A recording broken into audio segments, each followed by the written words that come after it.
he gets that shenanigans back again. Yeah, that's not great. Throwing Dynamo down. Throwing Dynamo down. Ugh. Well, at least we got the Burner Shard off.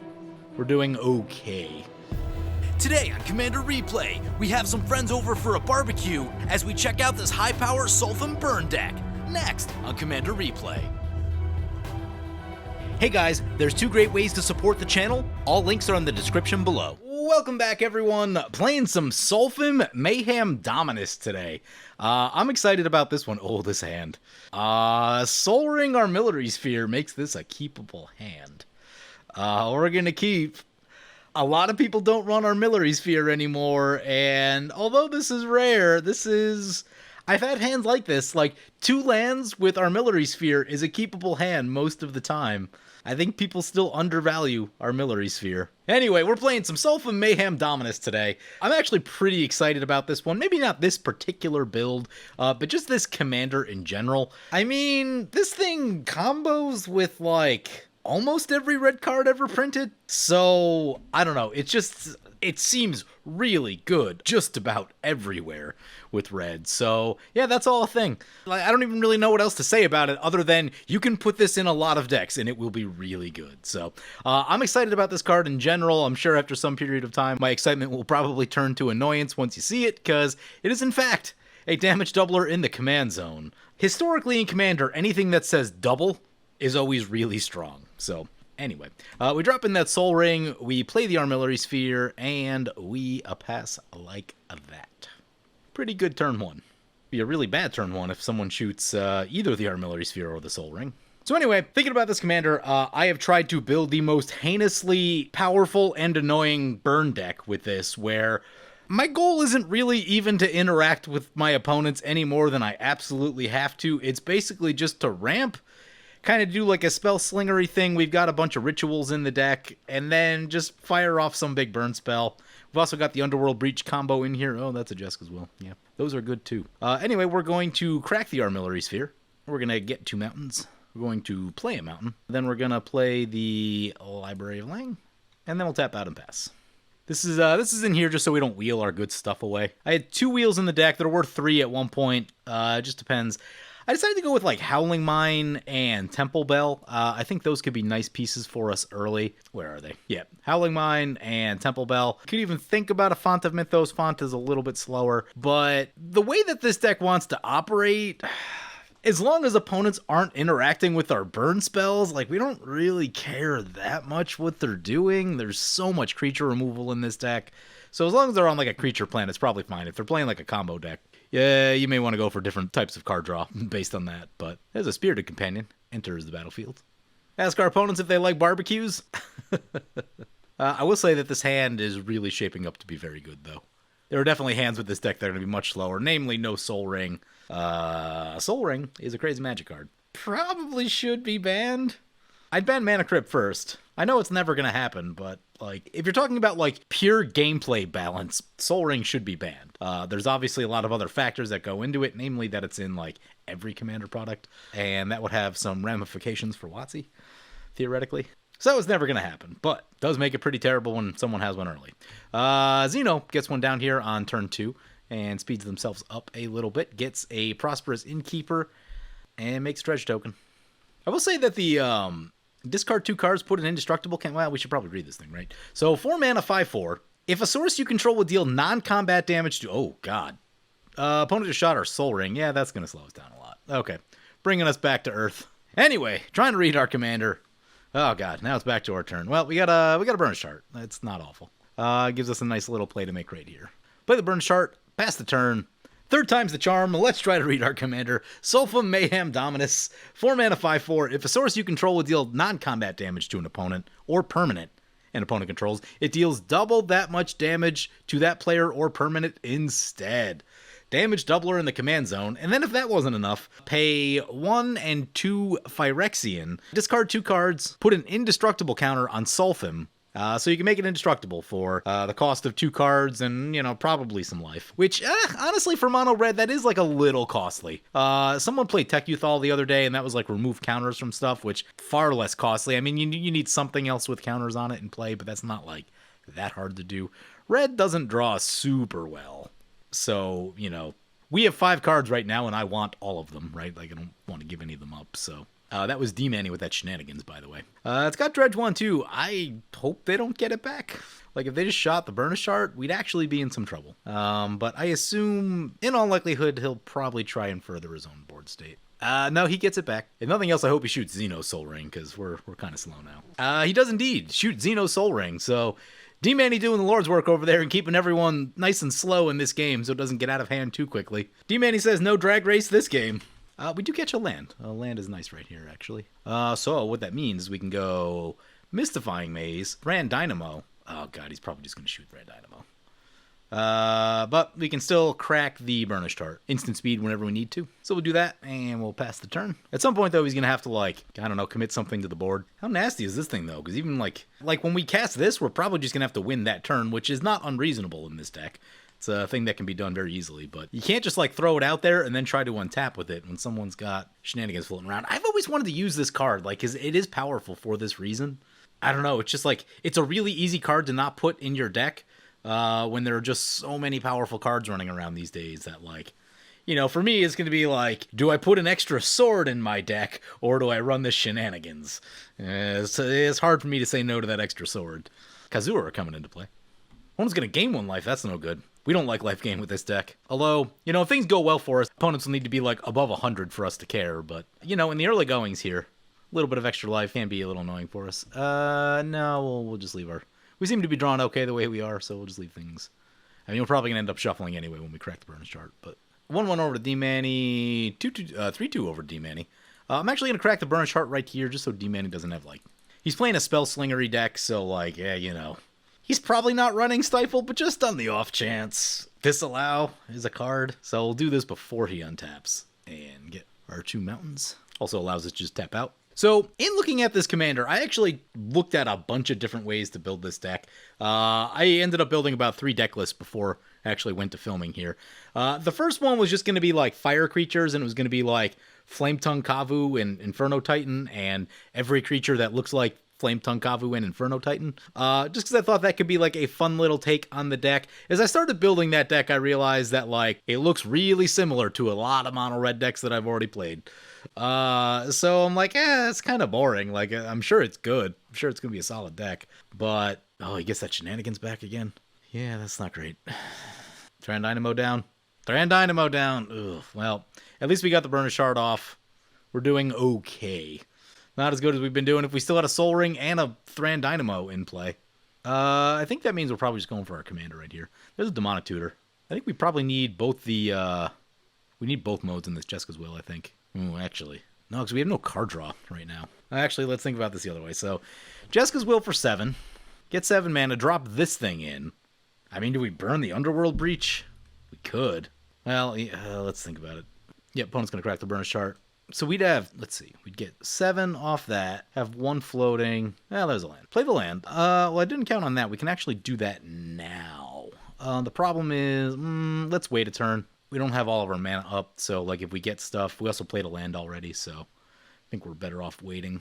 I won't give up the cards in our hand currently for the indestructible effect. If we had like a wheel in hand, maybe. Solemnity. Solemnity hoses that ability. Probably still not worth it though. Disgusting. Well, not gonna get to see the indestructible half of Solphim. There is an Ugin and an All Is Dust in the deck. We've been talking about the deck a lot. Maybe we'll go take a look at it. So here's what the deck looks like. The main thing you'll note is a lot of burn spells up here, a lot of big X spells. So we have a lot of rituals in the deck to try and help us with that. Got an Iron Crag feat, although that one gets weird sometimes. Mana Geyser is definitely the best one. Seething Song is fine. Doesn't have any drawbacks on it, which, you know, can be handy. We have a few Planeswalkers in the deck, a few more than I usually run, and that is because of the large amount of creature removal in this deck that I don't suspect creatures will be alive very long, which means we ourselves don't want that many creatures. We only have 8. And, you know, having a couple Planeswalkers around is not a terrible idea, especially when they do damage, and that damage is doubled. So we got a Chandra Flamecaller and a Chandra Awakened Inferno, cards that I've always kind of wanted to run. I just haven't really had the right deck for them. I think this is the right deck for them. That was another thing we should talk about too, which is the fact that, like, this is in our command zone, and we can also have, potentially, Dictate of the Twin Gods and Furnace of Wrath in play, at which point, anything that does any damage at all is, like, probably nearly lethal on your opponents. Like, even the Lightning Bolt effect from this, with 2 or 3 doublers in play, is an absurd amount of damage. So that's a funny little thing that can happen. The rest of the deck, we do have a Spell Shock in here, which is kind of interesting, as well as Mana Barbs, which would be super nasty. So yeah, just a lot of, like, it's a lot of mana, it's a lot of rituals, a lot of big X spells, got few interesting pieces like Spell Shock and Mana Barbs, Punisher cards, if you will, and then a lot of board wipes and just things that do tons of damage to opponents and whatnot. I also started working on a third version of this deck, which was going to be like a low curve aggro kind of thing. As I started getting into that one, I was like, it's not really feeling this one. But you can definitely do like a more creature-y good stuff kind of thing too, which the only thing, I've just played a lot of those decks. I've played a lot of mono red. Coming up on 1,000 videos. A couple weeks ago, we were at like 979 or something like that, so I would guess we're probably in the high 980s right now. Yeah, after 1,000 videos, it's like, yeah, I mean, I could just run like entirely staples and do the same thing that I always do, but yeah, I just decided I was looking for something that was a little more exciting. For some people, it kind of depends on your background, right? Because I don't play a lot of like Spellslinger Burn, so to me this deck is more unique than something I would typically run out there, just because most of my decks are very creature heavy most of the time. So for me, it's at least a little bit of change of pace. Also, I decided, like, you know, I'm like, this commander looks strong, let's find out how strong. Like, how much can we push this thing? Now, I'm not like a CEDH deck builder, and I don't know, if someone with a mind for CEDH started working on this thing, it would not surprise me if you could come up with a deck that could steal some games here and there at a CEDH table.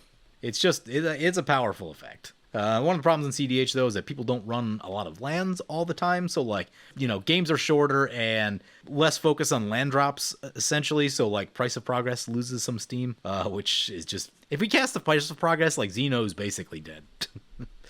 D-Manny, too, for that matter. Like, that's so much of their life. And if we Underworld Breach it, almost definitely dead. He finally leaves the shenanigans in the graveyard. Feels like he's gotten enough value from it. Yeah, he just shot 3 high-value targets. That's... pretty good. Pretty good for a day's work. Commander coming in. Yep. Does have haste. Get some mana back for another spell, though it's got to be exactly the right mana colors to do anything with it. I should probably start introducing our opponents, by the way. First up, we've got Sergeant Flintlock piloting God Eternal Oketra. 5 mana, 3/6, double strike. Whenever you cast a creature spell, make a 4/4 black zombie warrior creature token with vigilance. When it dies or is put into exile, goes into the library third from the top. Yep. The God Eternal cycle, all pretty solid cards. They're all pretty good. This one is interesting. This is one of the early, like, kind of top-tier mono-white commanders that started coming out in the past few years, because historically a lot of mono-white commanders were pretty weak. And this one was kind of that, like, next level up kind of thing, and I'd say that it's maybe lost a little bit of steam to some of the other ones now, but it's still a very solid commander. Still has some mono-white problems in that, like, it's a really telegraphed deck. Because it's hard to get haste in mono white, there's only really a few things that do it. It's hard to, like, cough a bunch of things out there, get that big attack in before someone wipes the board. Mango's had a really good God Eternal Oketra deck for a while, and as good as it is, like, it's a very solid deck, you can still kind of see it coming, and you just have that little bit of extra time to react, where if it were a green deck, you would not, because it would be overruns and Crater Hoofs and stuff like that. Anyway, that brings back to our turn. That's a Wheel of Misfortune. That's probably going to make this turn get kind of wild. Huh. I mean, I guess here we go. Not a ton. There's a little open blue man over there, which maybe isn't the best. Let's see if this thing gets through. We'll target Flintlock with the Jeska's Will. Ooh, with the Library of the Lang. With the Library of the Lang, we actually don't need to commit a ton of stuff to board. Containment Priest.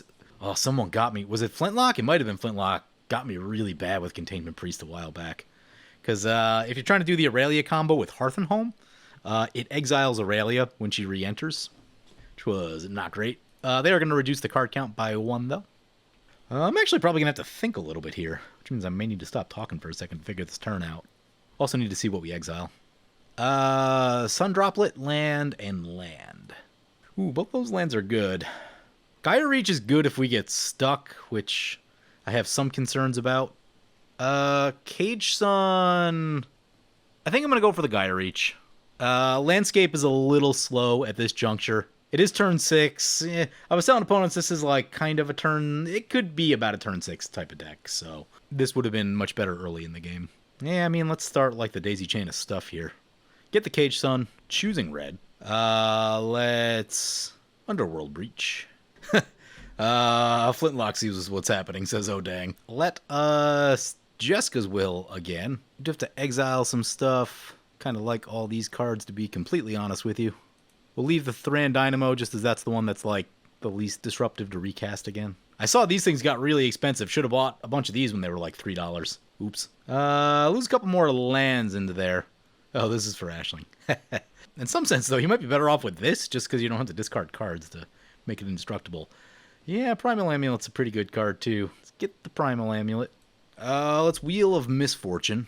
The real question here is, how much do we go for? I'm probably going to go like 15, because it just like needs to happen. Maybe we don't need to go that much. We'll go 10. We can choose what to do with the Fault Line. We can discard it or put it on top of the deck. We're going to put it on top of the deck, because we actually didn't catch another burn spell in there. Yeah, we didn't really catch the finisher and all of that. It's unfortunate. We actually don't have another card to, Ooh. This might be the time to use that discard ability. Yeah, I think it is. So we're going to pay a bunch of life and pay 1. Discard 2 cards. What don't we need? Definitely get rid of a land. And maybe we go both lands if we have the Thaumatic Compass. We're going to discard that to the grave, discard that to the grave. Opponent's going to cycle a Triome. Yep. Probably just trying to tap out. It's Jeska's Will again. We need to escape. Definitely the 2 lands. Looks like it's going to be the Thran Dynamo. Makes me sad. Oh god, we're going to exile the Fault Line. Well, that's not great. Double Vision. We get 7 more mana. Outpost Siege, Sun Droplet.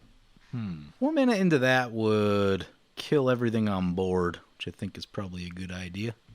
Let's get the Sun Droplet. So we'll go X2 on the Fault Line. He's going to sack his commander to gain a life. Oh, nope, he's got something. Never mind. Counterspell? Frantic Search. Now they sack the commander. Didn't find the counterspell. Gonna get back Demonic Tutor. That's a nasty one. Sun Droplet gets 2 charge counters on it. We blow away all the creatures, which is actually very important. We're just about out of mana here, though, so I think all we can really do is play the Thaumatic Compass. Sad to give up on some of this stuff, but I think we've done about everything we can do. Yeah, we ran out of things for Jeska's Will. Am I expecting haste? Not really. Attack Xeno since they have the most life. What did we lose so much life on, though? We're at 24. We lost 4 life on that. I don't think we've taken any attacks, have we? End step, all of these beautiful cards are going to go to exile. We still have Past in Flames in the deck, which, you know, can do a little more. It's not going to be quite the same. There's a chance that maybe we burned the Underworld Breach a little too early. Yeah, like maybe we could have, we probably could have played the Wheel as just like a draw spell and then left the Breach in hand, but, I mean, we also got very far ahead with that turn, so we casted a lot of cards. Unlicensed Hearst, well, Flintlock played this, I'm pretty sure it was Flintlock, played this the other day and just wrecked the game with it, so all of our beautiful graveyard interactions going to be offline from this point onward, so Lion Sash. I'm actually very excited about Spell Shock, Furnace of Wrath, Solphim. That just seems hilarious. More Graveyard Exile. Flintlock bringing all the Graveyard Exile today. Graveyard's going to be offline. So I've run Sun Droplet in years in my Ashling deck, and it almost immediately gets shot every single time. Like, even to this day. To the point where I've actually cut it because it literally just eats a removal spell all the time. Also, I'm pretty sure this didn't work right. Oh, it can't have counters placed on it because of Solemnity. Huh. Yeah, that makes it way less good. Hindsight, I might have used that mana a little differently. Yeah, because instead of casting this and the Compass, we could have gotten Outpost Siege, which actually would have been really good. There's a Risen Reef for opponent. I really hope D-Manny doesn't get the shenanigans back. He's at a point where he like probably has to further his own board, so I don't know if he'll be able to do that, but if he does and just shoots the thing, like, in a sense he should do that because like it's going to hurt us and slow us down. We can still do some stuff. But the turn we have, if this sticks, I mean, we just cast all these cards, basically, is what happens. I think I cut Chaos Warp, too, assuming that, like, the game wouldn't really go that long, so it's just like, yeah, I don't know if we need Chaos Warp, and we've got All's Dust and Ugin to try to cover those tracks as well, but, yeah, this might be a reason to bring it back in. I'm curious to see what D-Manny goes for. He has a Demonic Tutor. What do you get? Mana Geyser? Although, 3 colors, Mana Geyser, and he's only on 5 mana, so like that's a pretty awkward play. Pretty curious. There's the Demonic Tutor. What does he get? He did dredge back that shenanigans also. Field of Ruin. Interesting. Oh, Dockside Extortionist. Of course. Of course it's a Dockside Extortionist. God, I hate this card. Yep. So, from no board state, he will probably cast every card in his hand. How bad is it? Looks like we have 4, let's see, 5, 6, 7, 8, I think. Yep, 8 mana. Liquid Metal Torque. Turn anything into an artifact now. With that shenanigans, seems good. Ravenform. Ooh, Unraven forms the Unlicensed Hearse, perceiving that to be a threat to their graveyard. Still has the Lion Sash. I mean, yeah, Flintlock doubled up on the graveyard removal. Gotta love that. So they can still exile 1 key piece. There's a Living Death in there. He's gonna exile a couple things. Hits the Mnemonic Deluge. Yep, that's a good one. As well as the Yawgmoth. Okay, I support this. Shenanigans on the Cage Sun, because of course, nothing can ever stay. I don't even know if it's worth playing the Gauntlet of Might, honestly, because he's just going to do it again. Although, he's down to... Yeah, I mean, I think he's just going to do it again. Well, I guess from... Oh, Windfall, no! Oh, we want these cards. Oh, I was really excited about Spell Shock. Our hand's probably going to get worse, too. We're probably going to get a bunch of lands. Who was the most? 6? Was real... Oh, I've been trying to run Spell Shock for so long. It's going to... Oh, yeah, nice. Swords on the Dockside. That is... D-Manny, I mean, most of his decks come down to, like, did he find Dockside or not? That's a great play right there. Ooh, we have a Library Elang. We can choose. Yeah. Discard to top, discard to top, discard to top, discard to top. We get to keep all of our cards. Who brought the anti-wheel tech? That was us. We brought it. Only 1 land. Yeah, this looks a lot better. And there's a price. Oh, now things are shaping up. That's a price of progress with, Furnace of Wrath. Also something I'm very excited about here. All right, remain calm. We could use another ritual. Seething Song would be nice. Mana Geyser would be even better. Scavenger Grounds. Play the Bonder's Enclave. Do a little mana check. Wow, we have 10 lands in play? Burnished Heart, something else. Huh. Oh, right, we flipped this one over. Yeah. So we have 10 lands plus cost reduction on our spells. Although that... Oh, this can't have counters placed on it, so this will stay as a cost reduction, which actually isn't terrible. So this will only be 1, which is good. So what did I say? It is actually mana positive for us to play the Gauntlet of Might, so we'll do that. Let's get this Furnace of Wrath. Let's get this Vance's Blasting Cannons. Let's get this Price of Progress. Only paying 1. Oh, we're going to be 1 short on the Spell Shock. Makes me sad. I don't actually know who's going to survive this. Hopefully it doesn't kill us. I didn't really count. 2 players go down. Oh god, we're at 4. And they have a flyer. Well, better not tap the Spires. Huh. I'm not convinced this card's working the right way, because how much should that have been to us? We were at 24. That'd be 8, 16. Oh, no, that was right. That was right. Okay, then. Yeah. Got 1 floating. I guess we just pass. Try to not die. Burn decks. I had a really sweet Price of Progress play at GP Vegas 2019? Is that what year it was? No, it was 2021. So basically there was like a Simic deck or some sort of value deck at the table that got going really early. So like turn 4, 5, 6, they were just like coughing things out on the board left and right. So they arch-enemied for a little while. And then maybe around turn 7 or so, I had a Sunforger in play. And I was playing my Akiri Punisher deck, so it was like, it's basically stuff like Warship and Price of Progress, so you just annihilate everyone with Price of Progress and Spell Shocks and Mana Barbs and stuff like that. And it was a cute deck. Anyway, so sort of unexpectedly, one of the people at the table turned to put like a really big attack on me, and it might have even been lethal, I can't remember, because we had taken some punishment from the player who was valuing off. And I'm like, well, if you made me do it, I Sunforgered for Price of Progress in response to their attack and killed them. It was a fun moment. The opponent just saw the Spires. Well, we have 2 card draw lands, Gaia Reach and Bonder's Enclave. We can get some stuff done with that. Flintlock needs to interact with something. If they can take down, like, any of our pieces, yeah, they're going to send this. Make us use it. That's fine. If we cast the Spell Shock, then we actually can't cast any more spells after that. That's something to think about. That is something to think about.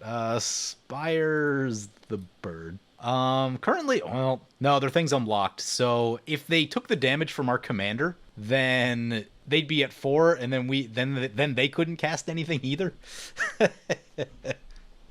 Oh, I'm enjoying this. I've been playing a lot of mono red lately. I've been having a lot of fun with mono red. It's nice to not lean on all of my crutches that I use in white. Figuring out your life when you don't have like 10 protection spells is very interesting. You're always just kind of exposed. Like, we have all this beautiful stuff out here and just not really a way to protect it. Get some Mangara. If they get the chance, that's a second blocker. So if nothing else, like, we probably have to attack and then do all that stuff. Yeah, ooh, that puts, they're going to exile Underworld Breach, yep. So that actually puts a clock on us because, so like, we have to attack because then now they can exile the Spires. That's Blasphemous Act. Interesting. Interesting. What do we get? Ooh, Profane Memento is some glorious life gain. Let's get the Profane Memento going. Oh, opponent has it an Encroaching Waste also. Let's see if they... Yeah, okay. So, Spires is not going to be long for this world. That's what you're telling me. Unfortunately, we still have that problem where we can't make this thing indestructible, because if we could, basically just be good game. This is tricky. I mean, we probably just attack to see what they do, because if they don't block, then... Maybe discarding the Spell Shock's also correct. I don't know. Now, the problem is they have the Spires covered. That is actually the issue. Let's just attack and see what happens. Oh, we have a Mystifying Maze, which actually is really good against the token. Maybe we're just sending on Mystifying Maze then. Hadn't thought about that. Oh, they take down to 4. Oh, man, I really want to play this Spell Shock. We have the Profane Memento. If we Blasphemous Act, we'll gain, what, 2 life? Yeah, we'll gain 2 life back, which I think puts us at 2. Exactly. Well, it'll put us to 6, and then we Spell Shock, and then we have enough to cast 1 spell afterwards. That sounds fine. Yeah, let's oh, God. It's a lot for the Blasphemous Act. Blasphemous Act. Blow everything up. Back to the command zone. Wait, is it only 1 life? Oh, that one didn't die. Okay, there is that. That is a concern. Now what? This is going to get shot. I guess just play the Scavenger Grounds. Play the Spell Shock. Here we go. Oh, that flips this thing over. Okay. Oh, that might win the game. Do 3 damage to any target. Flintlock's face. We about to win the game with, what's the backside of this thing even called? Spitfire Bastion. How about that? There's a new one for me. Never won a game with the Spitfire Bastion before. I did win a game of the Mitzali Temple of Triumph once, which is very similar. Yeah, burn decks are strong. Burn decks are strong, because we lost a lot of good pieces, too. Sol Ring, Thran Dynamo, Cage Sun. So even though we didn't win off the Underworld Breach turn, that put us really far ahead. We just had a lot more stuff than our opponents, and that allowed us to kind of get there. The Price of Progress cleaned up 2 players, so that was definitely a thing. So, yeah, like I said, Solphim is 1, really strong, and 2, can go in a lot of red decks. Like, it combos with almost every red card ever printed, so... it's going to be that type of card. Honestly, if they aren't too expensive in paper, I would probably pick some of these up. Not that you're necessarily going to make money on them. It's always kind of tough to tell. But I would have at least as many copies as you think you're going to need while this thing is cheap. Because of its ubiquity and its ability to go in just like every red deck ever, I can see these getting expensive. I don't have a crystal ball. I don't know what's going to happen. But... I could see this card being very expensive in the future. So those are my thoughts. Anyway, hope you guys enjoyed the video. As always, feel free to comment, like, or subscribe. Thank you for watching. I want to thank my awesome Patreon supporters. You guys are awesome. If you want to help support the channel, vote on which decks I play next, or if you want to get some good games of Spell Table, be sure to check out my Patreon at the link below.